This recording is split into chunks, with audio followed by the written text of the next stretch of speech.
ఇదిగోండి, ఇది ఉడికిన తొక్కు. దీనికోసం మామిడికాయలు మంచిగా కడిగి పొట్టు తీసుకొని కొంచెం వెడల్పు ముక్కలు కట్ చేసుకొని పెట్టుకోవాలి.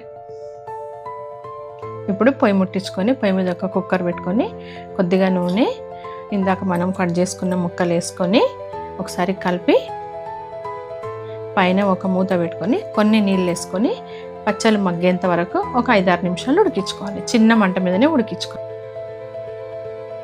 పచ్చి మంచిగా మెత్తబడేంత వరకు ఉడికించుకోవాలి.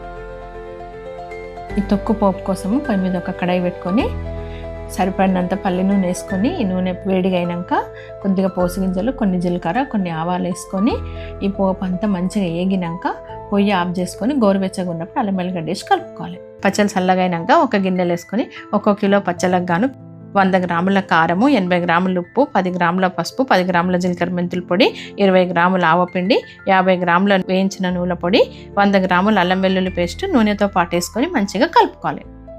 ఇప్పుడు మన ఉడికిన తొక్కు రెడీ. మీరు కూడా చేసుకొని ట్రై చేయండి.